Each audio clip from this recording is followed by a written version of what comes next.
Welcome to this roundtable on situating COVID-19, gender, race, ecology. This event is being hosted by the Department of Gender and Cultural Studies of the University of Sydney. My name is Tom Van Doren. Before we begin, I'd like to acknowledge that the university is situated on the lands of the Gadigal people of the Eora Nation and pay my respects to that country and to its elders, past, present and emerging. I'd also like to acknowledge that I'm speaking today from Gundungurra and Darug country. Today we've got 4 speakers. They'll each speak for about 5 minutes on this broad topic of the gender, race and ecological dimensions of the COVID-19 pandemic. After the speakers, we'll have a broader Q&A. So with that, we might just jump in. Our first speaker today is Emma Kowal. Emma is Professor of Cultural and Medical Anthropology at Deakin University. Her most recent book is Trapped in the Gap, Doing Good in Indigenous Australia. Thanks very much, Emma. I would like also to acknowledge the Wurundjeri people who were the traditional owners in where I am right now. And I wasn't sure if you were going to do an intro of like how crazy this all is, how difficult this all is, how, you know, if we're all just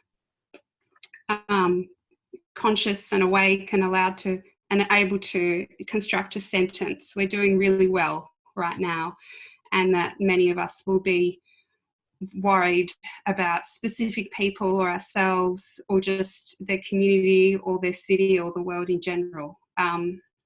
So yeah, well done for just going on, keeping on.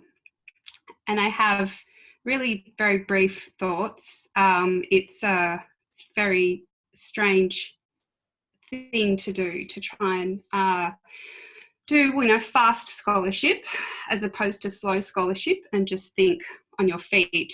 And I don't have a lot to say, but this is what I have to say. We have entered the COVID-scape. We are constantly consuming and being consumed by it. We are dreaming about it. We are desperately seeking moments of escape from it, if we are able to.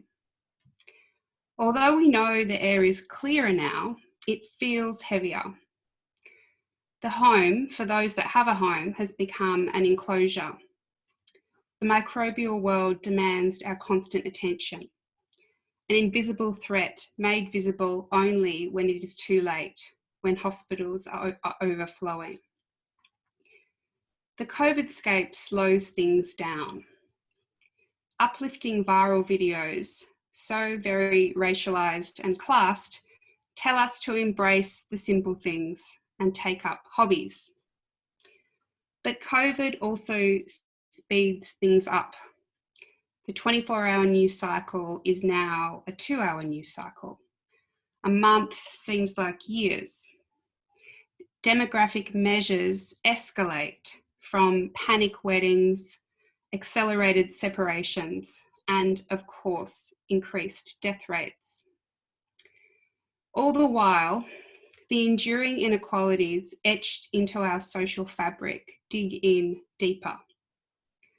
The rich and mobile spread the virus, but the poor and marginalised will suffer.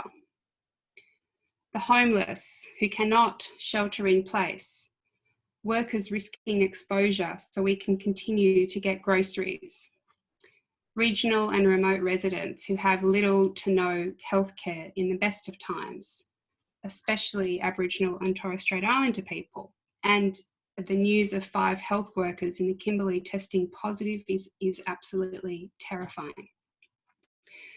Those who will be targeted by policing of public spaces, those whose bodies are weighed down by the chronic conditions of structural violence, carers of children whose double shift of paid work and care work just turned into a triple shift, those trapped in unsafe households, and on and on and on. But the virus also etches new lines of privilege and oppression, some of them unexpected. The mental health consequences of living alone, as more and more of us are doing, has led to panic pet acquisition. And hopes of escape from the human concentration of cities has caused panic tree changing, which is not what you did, Tom. I know you did it beforehand. The most hopeful part of this is the panic socialism that many countries are adopting. In Australia, unemployment benefits have doubled overnight. Private hospitals are open to public patients and childcare is free. The stigma of unemployment is gone. The right-wing hatred for the welfare state is gone, swept away in the COVID-scape. The fear of the poor and disadvantaged has been supplanted by fear of COVID's effect on human and economic life. Governments rightly fear social unrest, in this country symbolised by tussles over toilet paper in the supermarket aisles. And some governments have stepped up. It feels callous to think ahead to recovery when people are getting sick and dying, and health workers face unbearable stress and risk to their own lives. But we need to think of how, once we have a vaccine, the ways our society have been so rapidly reshaped by the COVID-scape can be repurposed. We need to fear poverty, suffering, and climate change the way we fear COVID now. That is it. Thank you. Thanks very much. Thanks. Great. Sorry, I unmuted everyone momentarily. Thanks, Emma. That's a great start. Know what's going on with all that interference.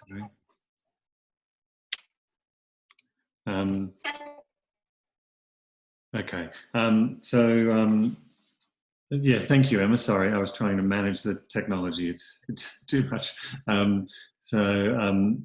Yeah, I'll just move on to the next speaker and then we can come back to the discussion. So the next speaker is Celia Lowe, who's Professor of Anthropology and International Studies and Director of the Southeast Asia Centre at the University of Washington.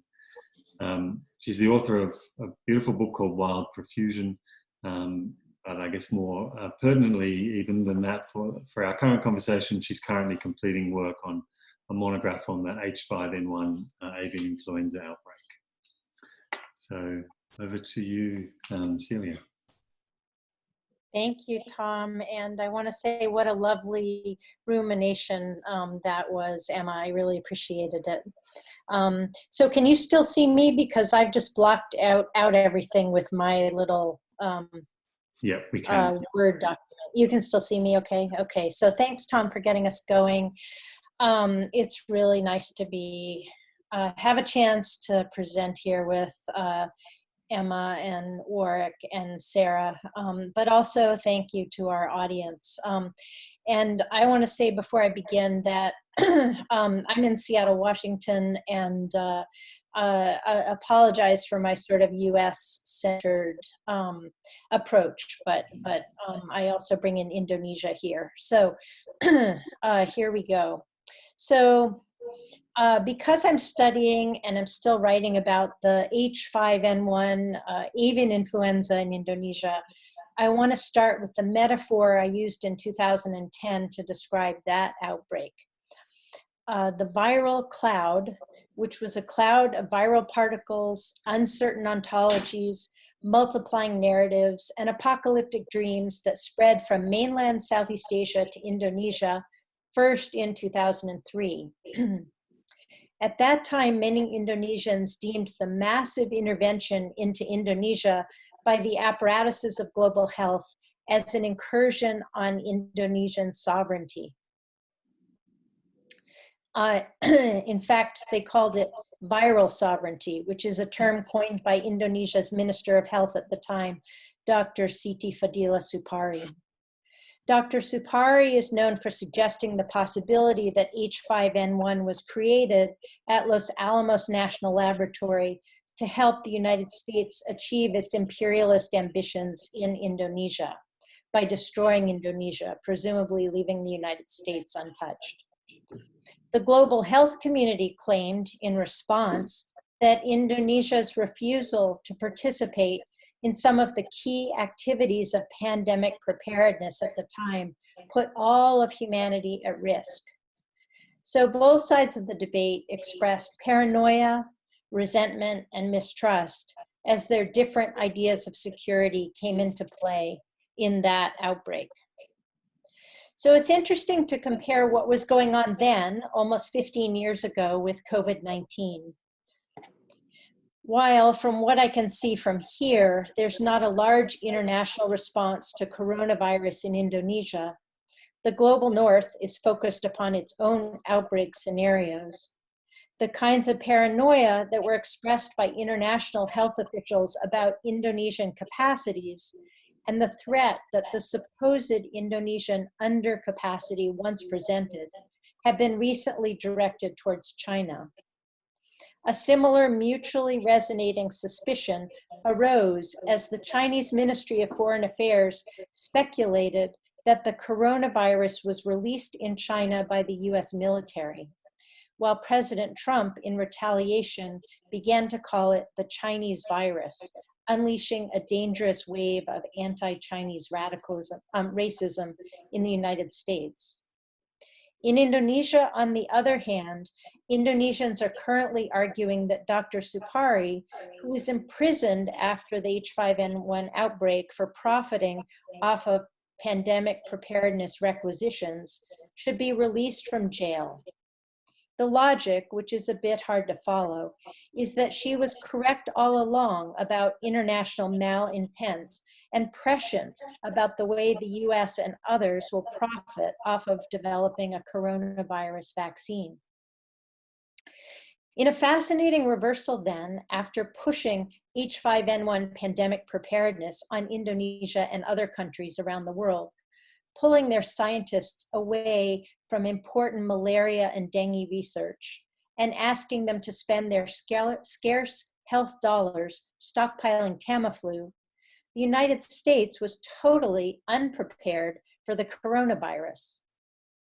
Not only had Trump fired the White House's pandemic response team in 2018, we wasted a month while the outbreak was developing in China when we could have been testing for the virus and contact tracing.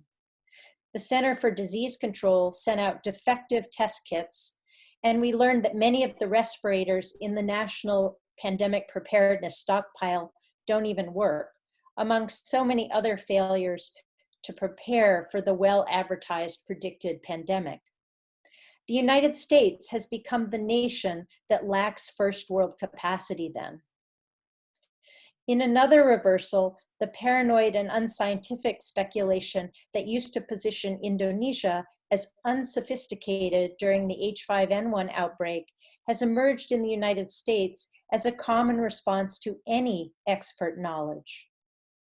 Recent graphics from the New York Times illustrating the presence of stay-at-home measures show how in the American so-called red states, especially the Southeast, the population continues to move around and has not really begun social distancing.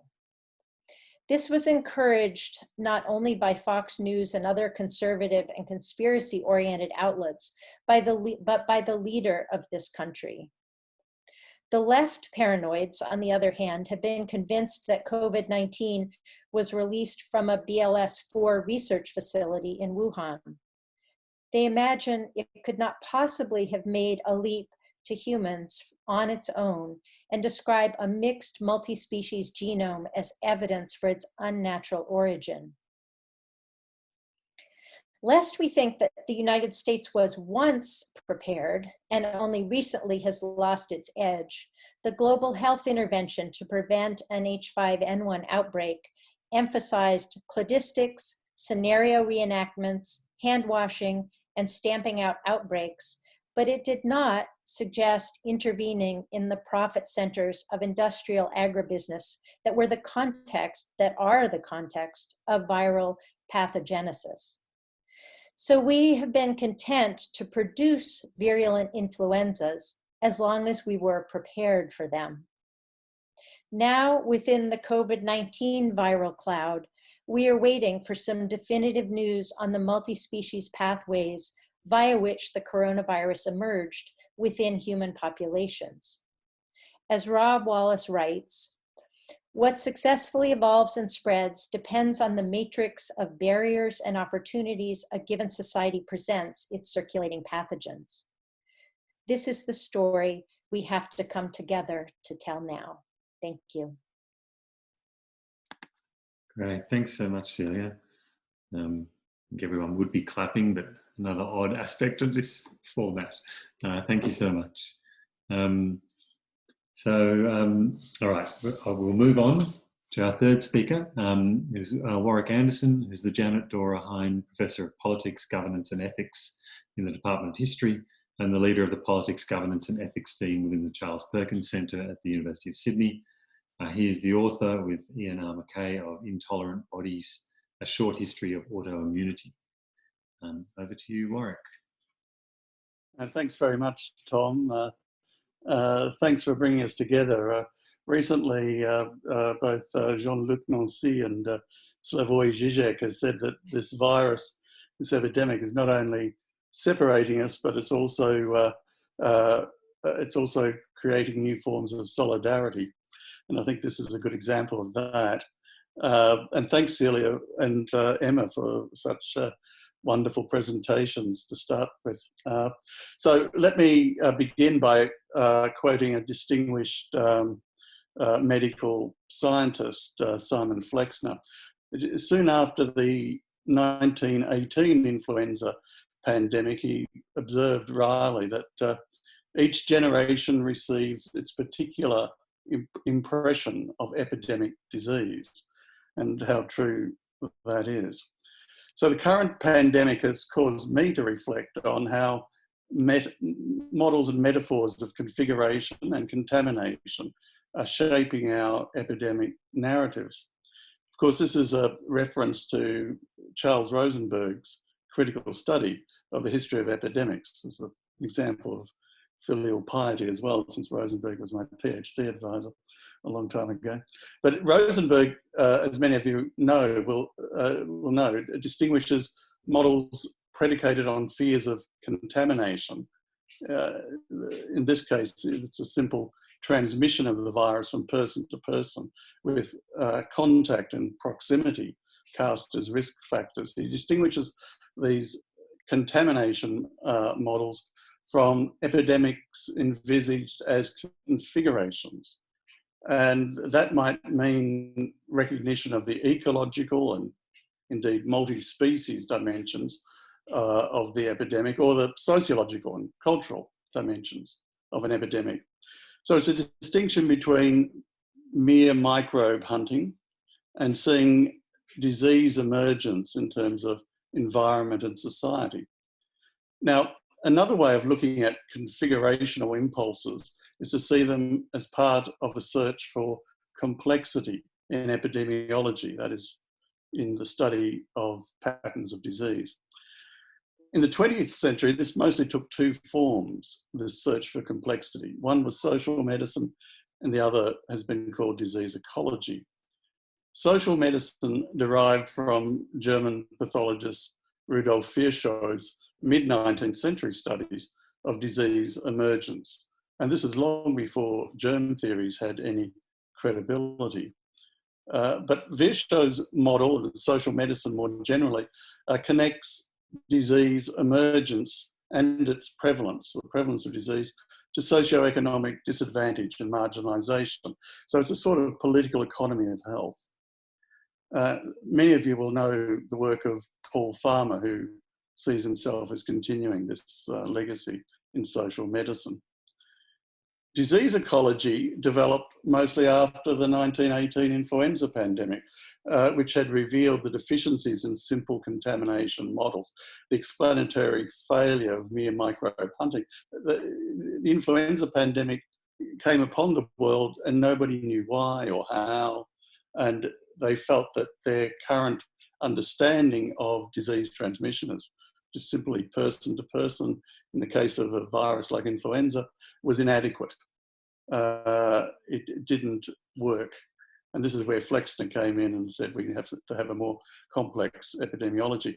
But the leading figure in disease ecology was Australian scientist Macfarlane Burnet, and indeed he coined the term disease ecology in 1936.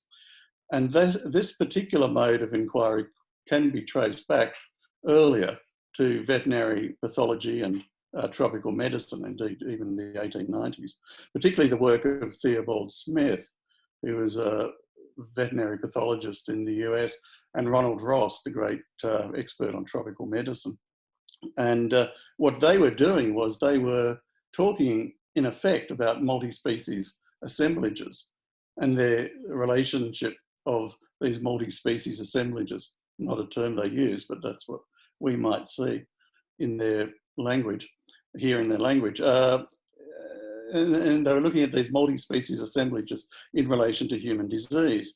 And it's interesting to think that this multi-species perspective has been floating around infectious diseases research for almost 150 years now.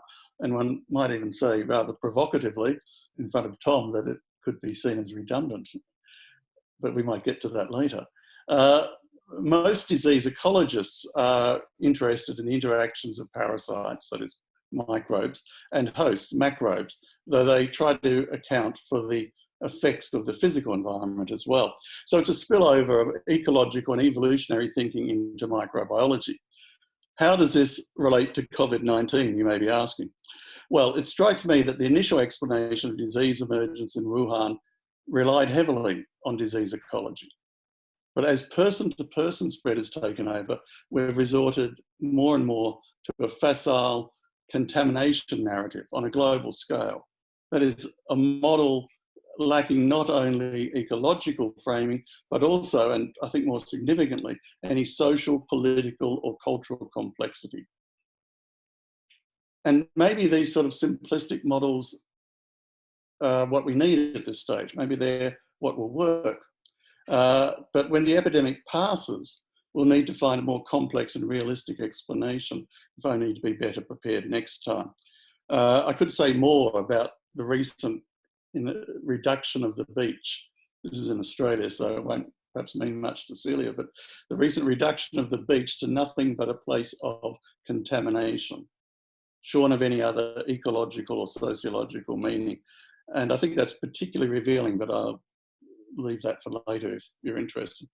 And those of you who've read the somewhat foolish comments of Giorgio Agamben on COVID-19 might understand how in the last couple of minutes I've tried to reframe and recuperate his concerns to give them a little more legitimacy than they may at first have appeared to have.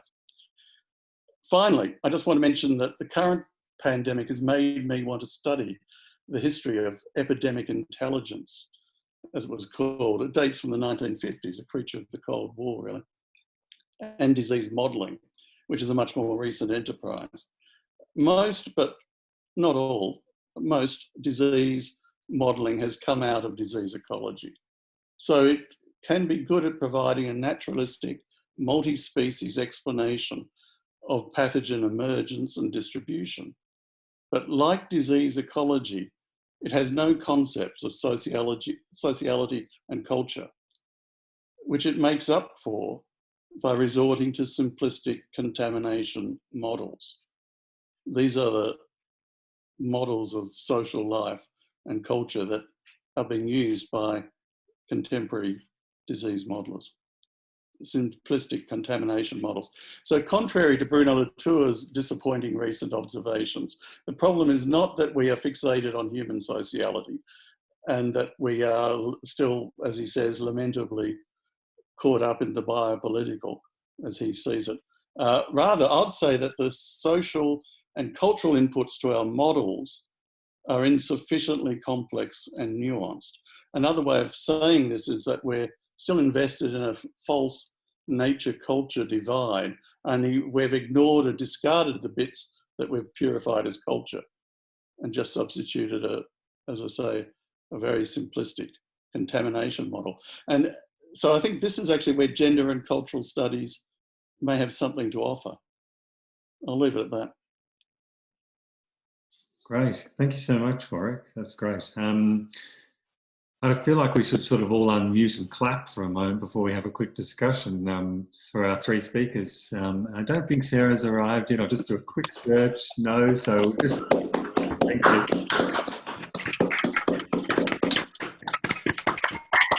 Great. Okay. So yeah, thank you very much. So we'll, for those who got here a bit late, I said at the beginning that we will, if you want to ask a question, and maybe just put a letter Q or the word question into the chat, and I'll keep track of the order. So if anyone wants to start us off, please feel free. Oh, so we have Hannah Joy. Hi. Thanks so much for those talks. I was particularly interested, Emma, when you were talking about this kind of switch to socialistic kind of models, socialist models, and like things like, you know, welfare no longer becoming this really heavily stigmatized thing. And I'm wondering if you see sort of longer term impacts of that, or whether this is more of a like exceptional event type situation. Yeah, well, that's the hope. That's all we can really hope for, I think, is to, you know, the social conditions that are extraordinary that have led to these changes are everyday life for so many people. Obviously not risk of getting a serious viral disease, but all of the slow violence that is being sped up at the moment. So that's, I suppose, my hope is, and I think that's the question for organising, like what is the online petition that one could sign that would say, let's take the message of the social change that we have now. In some ways, we may have a better world at the end of this. So how do we hold on to that? I don't know. I mean, all these right-wing politicians just seem like completely different people a lot of the time. Mostly they're being very quiet and just letting the leaders speak. But, you know, I hope that they all learn from this. I don't know. Probably wildly optimistic. Ruth.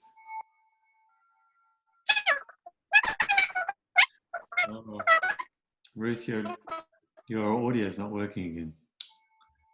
Sorry, Ruth. If you type, I can read. Oh, yes. Okay. So Ruth's going to type a question. Yes, I've read Ruth's question, which is, she's asking me if I could elaborate on what I wanted to say about the beach and why it's typical or revealing.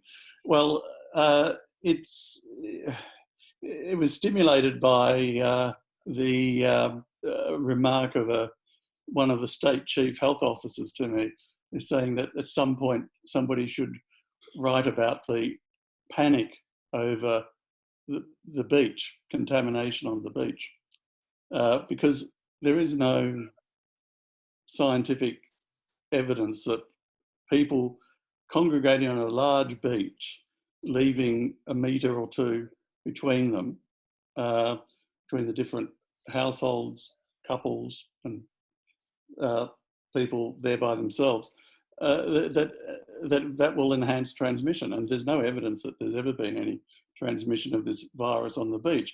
And yet there was this panic, really, about people congregating on the beach, which I think had all sorts of symbolic significance and concern. But it was basically the beach became, and at least for the public and the politicians, most of the health officers were very quiet on this, became a site of contamination.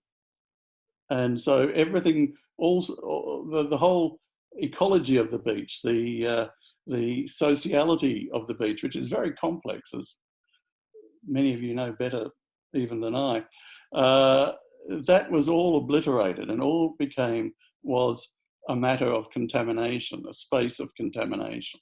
And many of you will realise I'm echoing Agamben here, that all our social relations have been reduced to contamination, to issues of contamination, the dangers of contact and proximity.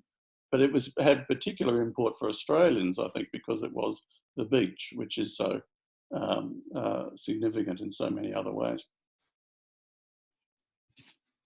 Thanks, Warwick. We don't seem to have any other questions yet. So, we do.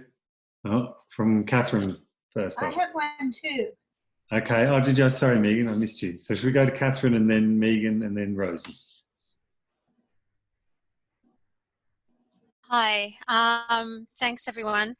This is really just more of a comment following up from Warwick, but maybe it would be interesting to see if he has a response to it. And that is that I understand what you're saying about the special significance culturally and socially of the beach in Australia, but actually a lot of the anxiety about the beach seemed to me to be about age. And as a visualization of the concern that young people weren't taking it seriously because they didn't seem threatened. And one context for that would be that there are extremely similar narratives, like you could have swapped them if you changed the accents, in the US around young people on spring break in Florida. Very similar footage, lots of emphasis on young people holding hands or rolling around together on the beach and generally sort of having a good time. So I think in some ways the beach narrative was, you know, stop having fun. As if this doesn't matter, and was always accompanied by bringing someone out to say, even if it's less, young people die too. So for me, the beach thing became a way of visualizing the problem with young people. The other version of that was the bars, young people in bars. So if you have a comment or a response, that would be great. But I just wanted to throw that in there. Yes. As an Australian, I see the antics of young people on spring break in Florida and elsewhere, Mexico, as being particularly pathogenic in some way that the beach is not here in Australia. But that just may reflect my prejudices. But I think that was in some ways, it was the absolutism of the ban. Yeah, there was no compromise.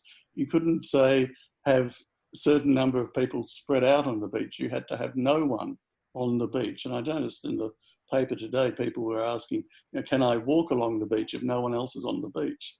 Is this dangerous? Of course it's not dangerous, but it's probably forbidden. So there's much more here than just a simple disease containment narrative. It's predicated on a notion that I agree that young people should not be having fun in a pandemic. That's as a descendant of many Calvinists, I can understand that. But no, young people should not be having fun in a pandemic. But it was also the sense that all relations, ecological, or environmental, social, cultural, can be reduced to a very facile contamination model, which probably need not have applied. But the beach became a place solely of contamination, of potential contamination. And that I think find really quite interesting. And I think it surprised the chief health officers as well. Mm. Can I just jump in on the beach? Oh, sorry. Go ahead. No, you go on the beach, but I want to follow on in this specific question. So you go first. I'll just say really briefly that I don't know whether this is accurate or not, but the most recent impression I have of the Australian beach is just from a couple of months ago, with people actually fleeing to the beach as the only safe space in the fire episodes. So the beach was this place of tremendous safety where they could finally get to or get on a boat from, and now it's the inverse, right? I think that's a tremendous observation. That's wonderful. Somebody should be writing about the beach. I think as a safe and as a pathogenic space. Yeah. Can I go now? Yeah, go for it, Megan. I think if we should look internationally as well at that. Can you see me? I unmuted my, yeah. They've done the same thing all along the coast of France. I mean, it's beach closure is not, absolutely, it has local uptakes and significance. But I just got a photo yesterday from a friend who overlooks the vast beach of Les Sables d'Olonne, which is like Bondi, only with French restaurants along it. Absolutely cleared of people. I mean, you know, so there's a complex global space to discuss this. But I wanted to ask you, Warwick, about the emerging backpacker panic in terms of the contamination story. And this follows on a bit from what Catherine said about youth in general. But certainly in Sydney, it's homing in on the figure of the backpacker to the extent, and I need to lower my voice here, our neighbour rang this morning to say that 3 backpackers have been infected in our suburb. We don't know why, how, what, you know, and hello, Vivian. I mean, this is an extraordinary thing to do over the telephone. And it's interesting in terms of the reduction that you spoke about, because of course the backpackers are among the trapped. Many of them, I mean, their source of work has been cut off, they can't get out of the country, they have no money, they're not entitled in many cases to any kind of benefit. And yet I can see the emergence of a new hate figure. I mean, we've had the Asian face in a mask, but I think the young person with a backpack is next in the firing line. And I just wonder what you thought about this social unraveling of different figures. Well, I almost talked today about another of Charles Rosenberg's insights about epidemics, and that was that epidemics are social sampling devices. Social what? Sampling devices. Yeah, and he says this, I think, in his 1960 book, Ecology is. And that basically what he's arguing is social, cultural sampling devices, that an epidemic, because it's such a sharp shock to the system, and because it's so devastating, usually, well, of this epidemics of this sort obviously are, that it reveals all sorts of structures, assumptions, patterns of life that otherwise are hidden or obscured, that we don't notice. And of course, although we know that there's a tremendous amount of xenophobia in this country and racism, but of course an epidemic, because it lays bare so much, will reveal this. And I think it is actually revealing a lot of that. Although actually, interestingly, not as, the reason I didn't talk about it is I don't think it's revealing as much racism and xenophobia as I thought it would, in the sense that the predominant narrative that I get anyhow is that the virus is within us, has come to be within us, whatever us may be, but it's you know, so it's not just them who have the virus and threaten us.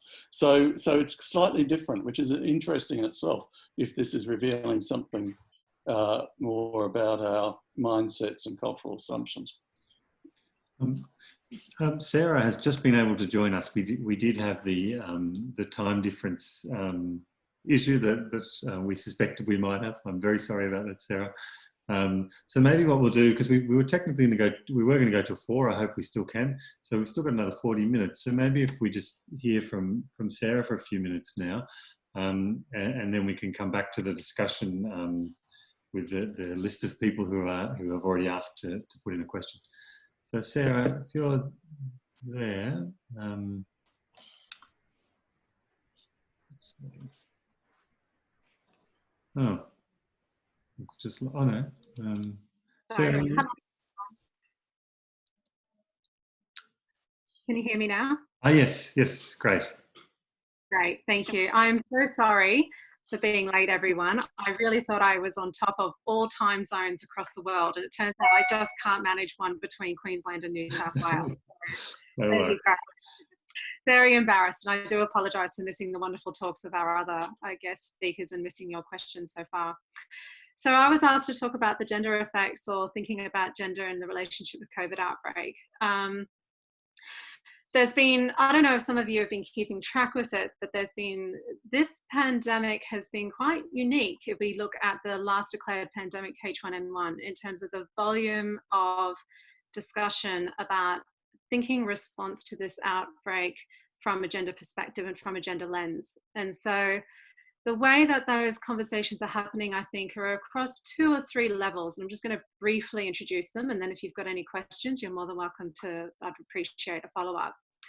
So I think the first thing is this understanding that's become quite strong since the introduction of the Sustainable Development Goals, particularly Goal 3, that when we're thinking about ensuring health and well-being for all, we need to be thinking about particular groups that are at high risk, that have existing diseases that need to be thought about in terms of access to universal healthcare coverage, safe and effective access to medicines and vaccines. And then there's also this thinking about how does that apply with a gender perspective. So when we're thinking about how do men and women access healthcare, what does their wage freedoms, but also their social freedoms and their economic freedoms in being able to access the type of medications and diagnostics and care that they need, but also being able to make decisions about how they're going to control their healthcare and their healthcare outcomes and their access to medicines.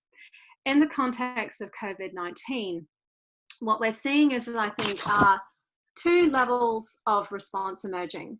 The first one is thinking about some health-related impacts that we need to keep in mind here. And that's a lot of talk about the fact that we still don't really have a good understanding of the COVID data, the testing, or the numbers of who are being infected, and then the numbers who are dying at the sex disaggregated level. So I was in a meeting this morning. We've got now over 1 million cases. We've only got about 70,000 of those that are sex disaggregated. So we've got a real problem here in terms of countries reporting back into the system the sex disaggregation of how this disease is, who's being affected and who's being infected, who's getting access to testing, who's making recovery, and the case fatalities. Some countries are collecting this data, but it's not being shared. And I think it's quite important, because when we take that global level of trying to understand how it's affecting people across a range of indicators from age to sex, we also need to be then thinking about preparations at the low and middle income level.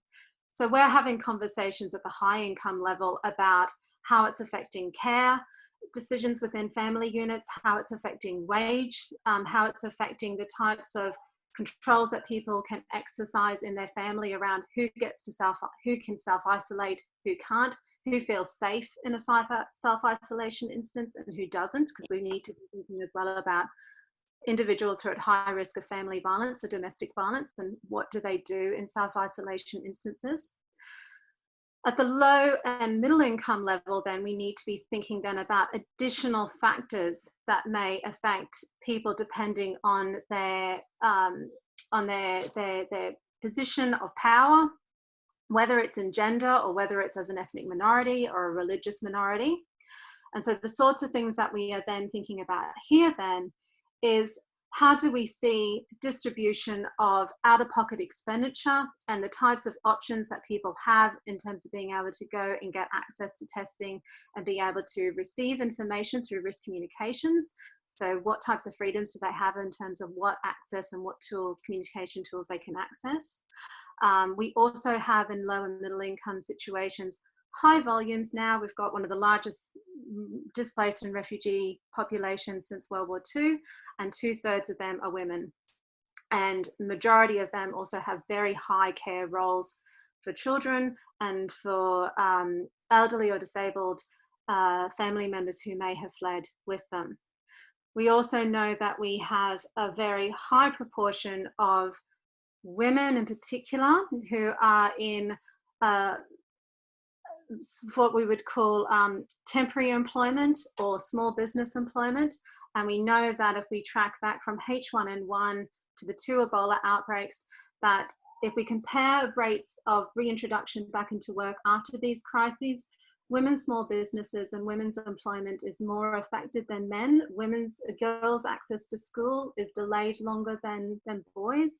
And we also know that there's a whole range of sexual and reproductive healthcare needs that get compromised during the crisis. And there's a long sort of tail then about being able to then get that level of care and access back to where it was before the crisis. So we've got some global concerns that we need to be thinking about here that affect everyone.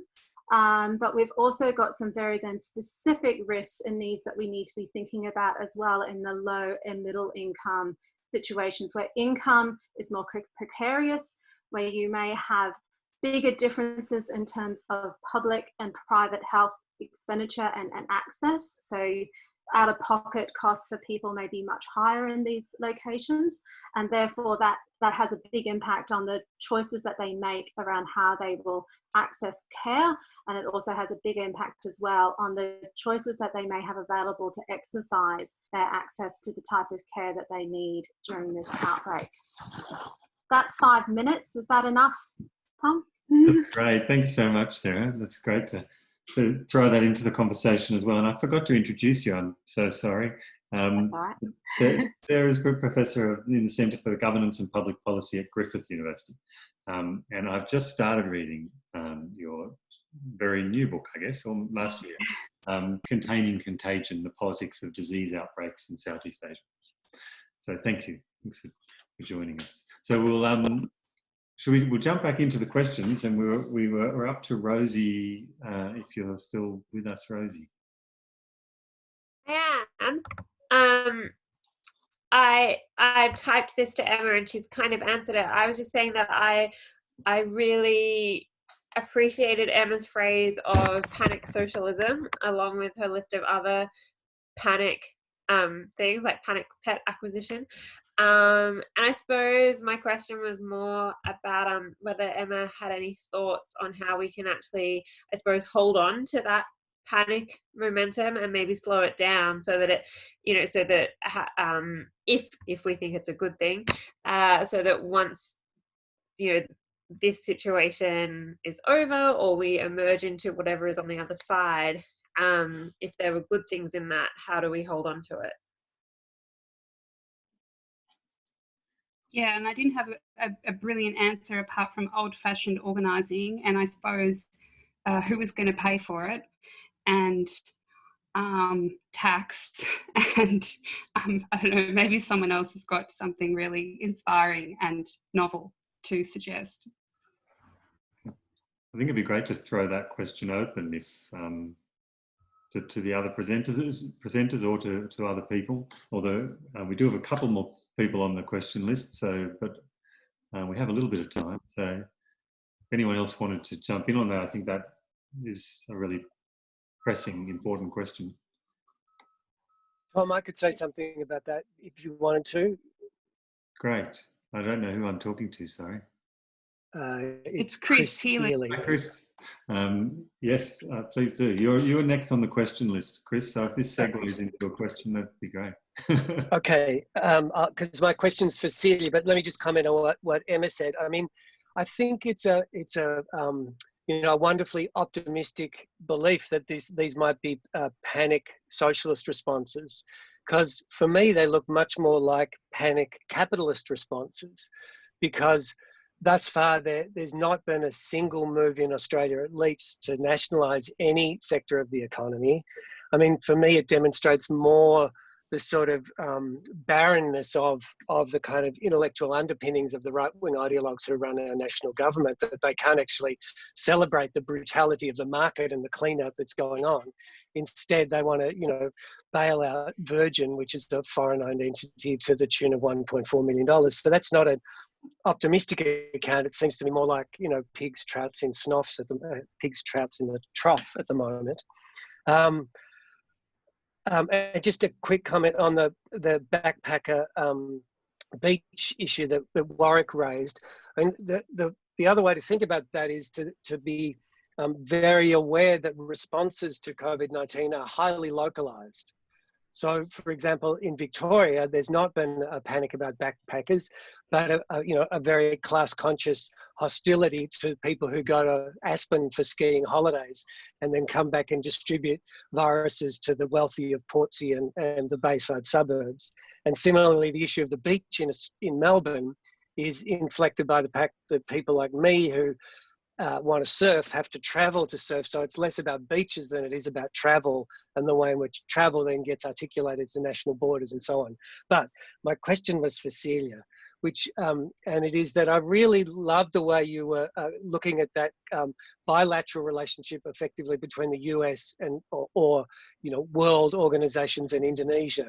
But one of the really challenging things to think about in relation to COVID-19 is its multilateral dimensions, that it's not just the US and China or the US and Indonesia, but these kind of proliferating relations that are, very, very hard to think about, let alone analyze. So I wonder if you had any thoughts about that.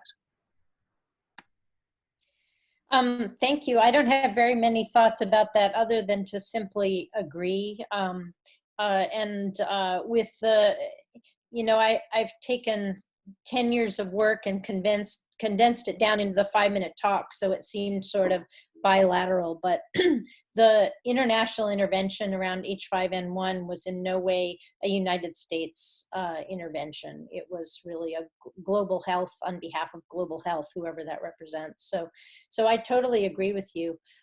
But I had something to say about the panic socialism, and I've been having a small moment of optimism because most recently I've been teaching a course on social class and looking at the collapse after the Gilded Age and the collapse after 1929 and these tremendous peaks in wealth that are mirrored in our own time, but just noticing that they do collapse. And as they collapse, at least in the United States, the tax rate up through the 1960s was something like 80 or 90% on the highest earners, which is something unimaginable right in the present moment. And so just really teaching that history, looking at the way things can radically change, and all of these, maybe they're not nationalized socialistic, but they are democratic socialist in my mind, the panic democratic socialism. And I actually think that we, the way I think about U.S. politics is that we're so divided, and Fox News is able to keep a whole lot of people over on that one side, right?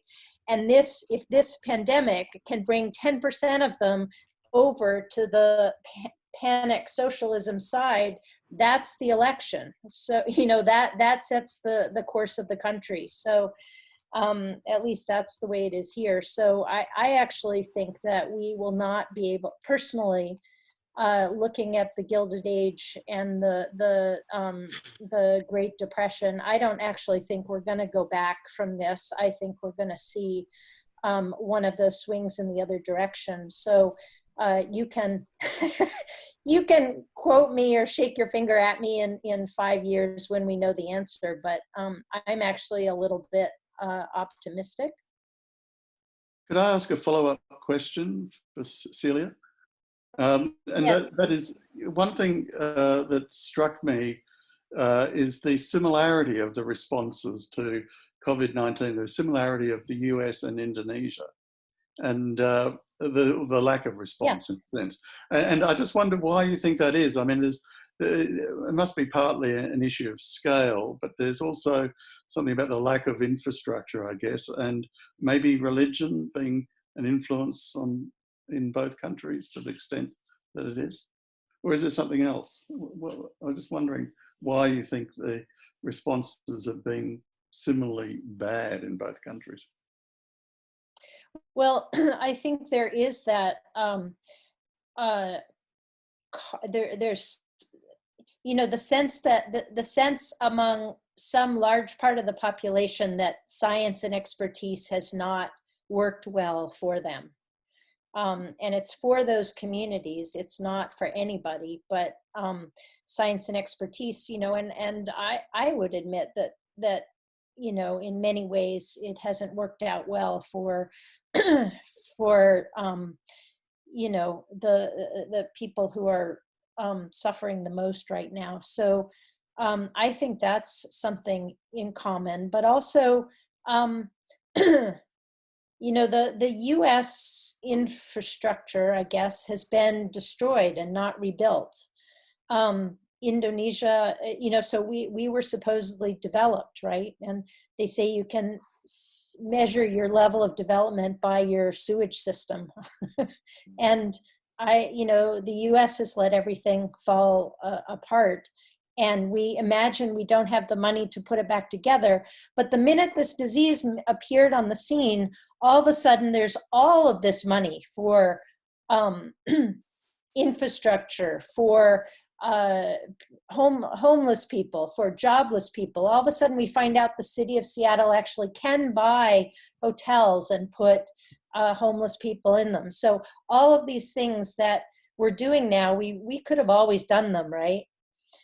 And so, you know, I think partially because Indonesia was never as backwards as we wanted to say it, as not we, but as people said it was, and the United States was in part never as quote unquote developed, right? So I feel like I've spent my career, you know, fighting against this idea of development, right? And you know, that we don't have, you know, arguing against it, but it's actually de-development, right? You know, the United States is de-developed, and Indonesia was never not developed. So it's like, it's sort of a new way of approaching this idea of inequality that I think COVID is really bringing to light. Yeah, thanks. Thanks, Celia. We have a question next on the list from Darren. Hey, hi, can you hear me? Yep. Okay, cool. Thank you so much for the great presentations. My question is about eating wild animal.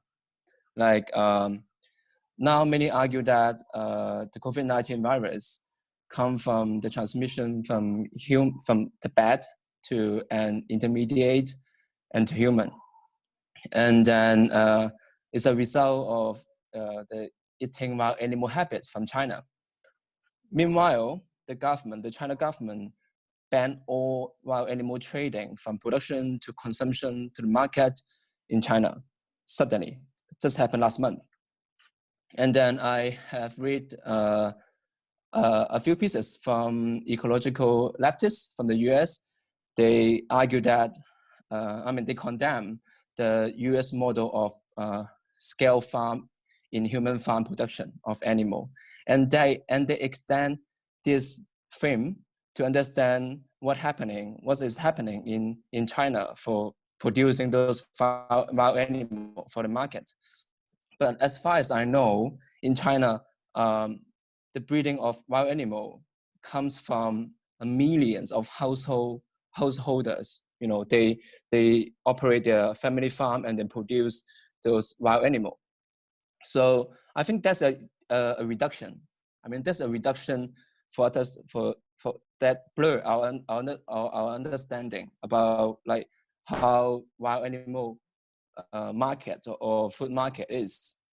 So my question is, if we stick with the idea of disease ecology, how can we understand this kind of like eating wild animal habit? Because now lots of people, even in Hong Kong, they condemn the Chinese people to eat wild animal, and that case the pandemic.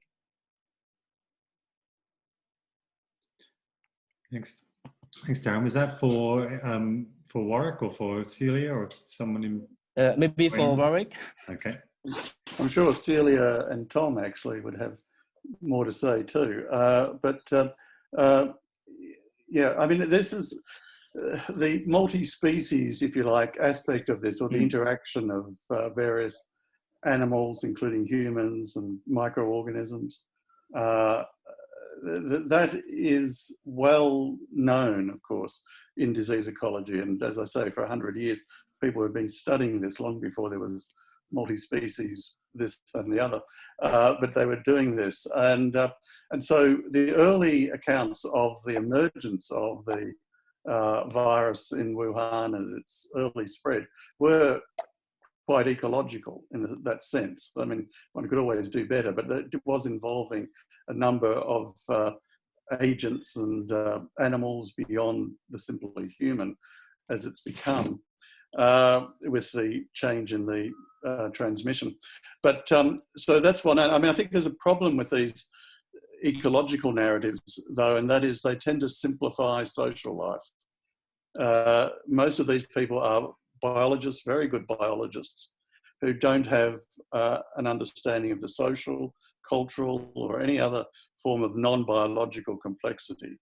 And so even Macfarlane Burnet, who was one of the founders of the field, when he tried to understand social life, he resorted to sociobiology and evolutionary psychology.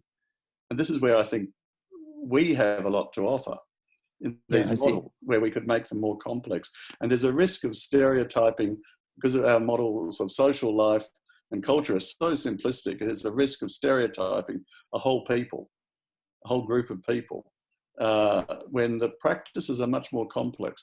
And I can give you one example of how it's much more complex, because this may sound like a sort of deplorable, almost primitive thing to do. But I heard this, you know, it sounds like it could well be untrue, but I think I heard it from fairly senior scientists at Sydney University who go to China quite often and say that because the research institutes are so underfunded in many parts of the country, and there are so many of research institutes now, but these scientific research institutes actually are in effect fronts for breeding laboratory animals to sell in the markets, because that's how they make their money. Yeah, I heard that. I heard that news. And so I was skeptical, but I heard this from a few people. I don't know, but and these are very senior scientists at Sydney, and they say that, you know, so there are all these research institutes that are really not doing much in terms of experiment, but they're allegedly experimenting on pangolins so they can then sell the pangolins on. So there's a whole structure here about economic funding and resources and globalization. We can't just pathologize Chinese culture in a certain way as a whole. Yeah, one has to understand, if one's going to do this properly, one has to have a much more nuanced understanding of culture and society and economics and what's going on. And that's what we're lacking at the moment, I think. Okay, thank you. Great, thanks everyone. So Anne is next on the list. Let me unmute myself and unvideo myself, or revideo myself. So I guess we've kind of gone in a different direction, but my question is for Sara around the gendered aspects. And I think that there's like a few different things that I've heard going on. So on the one hand, I'm in London, but the US discourse is very much focused on these ideas of Karen and kind of your suburban mom who lives a fundamentally pointless life and is spreading the virus carelessly through her yoga class. So she's like an anti-vaxxer. She doesn't care enough about other people, and she goes out and she spreads to 10 people and she spreads to 10 people and so on, right? So like this is kind of one model of who the woman is, versus in places like South Africa, where I do a lot of research, there's this real sense of, you know, so I don't know if people are familiar with the extreme lockdowns there, which make no sense in settlements where people live 6-10 people in a one-room shack, and people are not following them, right? So the military is patrolling the townships, but can't keep people in their houses. But these are really relying on these ideas of women who are trapped in the home with their abusers. And one of the things that South Africa has done has banned cigarette sales because only needed things are allowed to be sold. And this, of course, increases frustration and violence. And it's a really different figuration of the woman, right? Like, who is this woman? Who is, so in the US context, this woman is kind of frivolous, thoughtless, very privileged. And in the South African context, this woman is kind of invisible in other problematic ways. And I was wondering if you could say a little bit more about, these multiple figurations of the woman.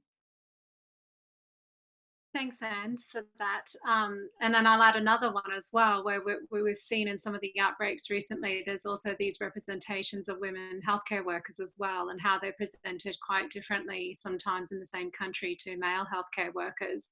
And then there's a whole range of stereotyping that's occurring there. And I think what's really important in the gender research, and this is something that I've been experiencing in the last month, has been a lot of trolling about that men are getting it more than women, and you're neglecting men, and what have you got to say about men? And I think actually one of the things that we're trying to make very clear is that actually this is gender stereotypes are very strong, and they have a really detrimental and sometimes harmful impact on the way in which communication messages are being spread, the way in which communication messages are being received, and actually us understanding as well the complexity of, like what you've said, the various types of choices of behaviours that may be informing why individuals are acting the way that they are at the moment in response to the outbreak. But if we take a step back to that as well, it's really important as well to think about what we think about the individuals who are at risk of this outbreak, and the way in which perhaps certain stereotypes around, the male in his 50s who smokes a lot versus, the younger individual who may be, the young female healthcare worker nurse, so we have a lot of these, and that is really, I think, quite important, and where we've seen those stereotypes quite harmful at the moment. So one of the projects that I'm on at the moment, we're comparing the way in which gender has been presented in Canada, the United Kingdom, China, and Hong Kong. And that project is starting up just now. And we're also looking as well as not just women and men, but actually different classes and different groups, because it's really important, to think about how do we think about, domestic migrant workers within China, and the types, and men and women, and the types of narratives that are circulating around those individuals versus others that are more sort of higher income and not needing to be as mobile. And so for me, it's really important to take a gender analysis, but also to take an intersectional analysis as well at this, because we know that class, race, and privilege can also have a massive impact as well in terms of what choices people have, so if we're thinking about that criticism of particular individuals and wanting to present particular individuals as rogue spreaders, why are we doing that? Why is that kind of message popular and quite powerful in certain environments, and why is it being done? It's something that we think is really important to get a grip of, and to get a grip on how it's being done in this outbreak, and how it sits within the existing narratives that are already there around what we think is, the noble woman and the noble man in these sorts of environments. So I don't know if that answers your question, but I think we're trying to understand it in this outbreak, because we think it's quite important, looking at it from the whole range of different gender perspectives, but also below that, or in addition to that, horizontal to that, the intersections as well, because we don't think all the same and all men are the same. No, I think that the intersectional approach is really important, and I've been really struck by the resistance among people that I would expect to kind of keep their feminism in this crisis to doing so. So, a feminist Harvard professor I was arguing with recently was talking about, she was posting those memes that suggest that kind of the two options for how to spend the pandemic are, how to spend quarantine, are to live this like life of privileged self-actualization, or to be privileged harried parent, and not wanting to see that, like, this is not the way that the groups are happening, right? Like, so this idea that, you know, kind of upper middle class salaried people either have kids or don't have kids, and those are the binaries that we have, right? And so I wonder what's happened to intersectional feminism in this space, but it sounds like you guys are doing it, so that's good. We're trying. We're trying. We've got 4 more questions and 10 minutes, so we'll do our best. And the first one of those is first question is Rick, if he's still here. Here I am. So my question was for Emma and possibly Warwick as well, about, again, back to this question of panic socialism, which I stuck in my head too, brilliant term. And thinking, you know, pulling on your expertise in working with indigenous populations is drawing from cultural memory of how pandemics from an indigenous frame can in your framing can serve as a site of hope where we might grasp onto a different and more humane world. From an indigenous perspective, have represented historically sites where the colony has strengthened its grip on land and bodies. So I was wondering if you can speak a little bit to that, if you're thinking about that at all, and if so, how? Yeah, I mean, I could have just spoken about the effects in Indigenous communities but it's frankly too depressing. But that's a cop out on my part. So yeah, I mentioned that so Aboriginal communities have been discrete Aboriginal communities. So most Aboriginal people are living in cities and large regional towns, but where they're living in discrete communities, those have been closed really across the whole country. So people can't move in and out. And that has been done, as far as I can see, very much in consultation with, you know, mayors or community leaders or whatever the governance arrangement is. But in the East Kimberley, there's now been 5 cases among health workers. As far as I can tell, I think it's likely that the first case was a LNG, a gas company employee in Broome who returned from overseas. That was the very first case. In Central Australia, where people are absolutely bracing for COVID, the first case was a policeman returning from overseas and going to his home in a remote community. So the mortality rate is going to be really high. The devastation is going to be, so huge. So much knowledge and leadership will be lost. I won't go on, but yeah, it is a disaster. And like many disasters that these communities have seen before, and of course the first wave of colonisation came with a massive pandemics, and that's so more of that. I think that's what I was referring to, is that the way the colony takes shape itself through historical pandemics, right? And so, like, is there a way for us, I think I'm trying to be cognizant of the way the state might attempt to do that again in these moments.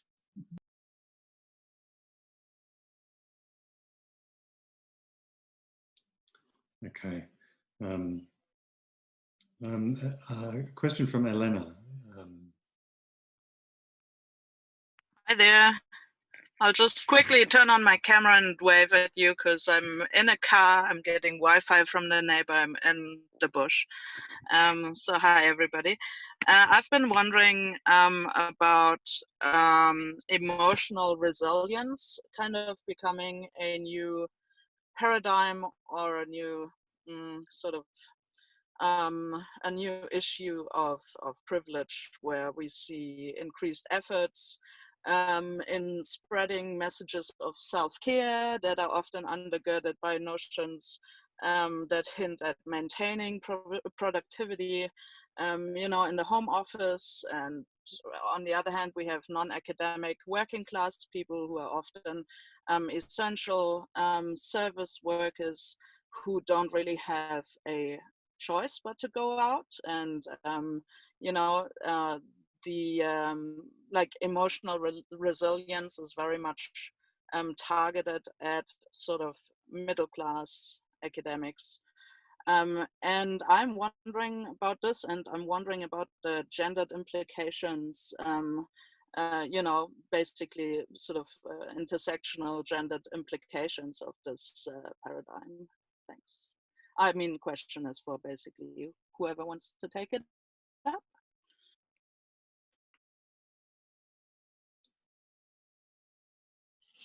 Anyone want to?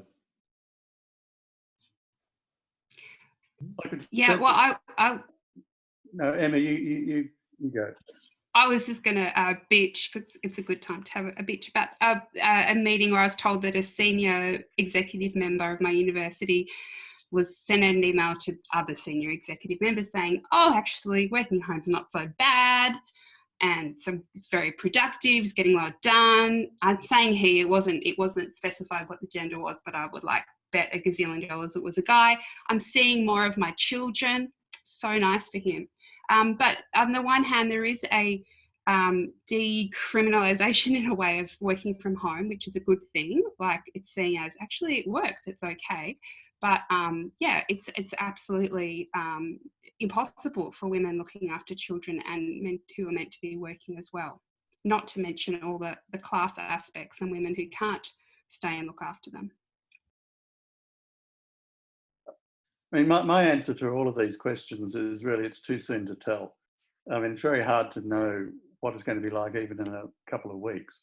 If I really want to irritate myself, I read the opinions of septuagenarian male celebrity philosophers who've all decided that they are experts on the pandemic. And I mean all of them. And it ranges from Agamben saying, well, we're going to be anomic individuals without any social solidarity because of the conspiracy against us by the state, to people like Jean-Luc Nancy and even Slavoj Žižek, who's coming out with the book on COVID-19, of course. They're saying, well, new forms of social solidarity will emerge. I don't think they know. I don't know. I don't think anyone knows what's going to happen. Yeah. But we should all try to get involved in fashioning that future, but as much as we can, and not have it fashioned by 70-something male philosophers. Thanks, Warwick. We've got time for one more question. So maybe we'll just next person on the list is Sophie. So let's go with Sophie and see how we go. Thanks so much. A really quick question in the last few minutes for Emma and Celia about the politics of language surrounding COVID-19, although it's actually a question that was triggered by Warwick's mention of metaphors earlier. So if we think about a recent crisis, the Australian summer, there was some really interesting politics of language at play, fire crisis versus fire season, dust storm versus soil storm, and the normalization of the term catastrophic. And then now in COVID, we're also seeing particular sort of words and terms come up, social versus physical distancing, the militarized language in which people are describing the pandemic. So Macron, for instance, talking about a nation at war, even the media was essential, and then that increasingly viral hashtag, stay the fuck home. So just some thoughts on the politics of language at play and how they foreground or obscure the social, ecological, and or political dimensions of this crisis. And perhaps, Celia, if you can draw out some comparative elements in that use of language with H5N1.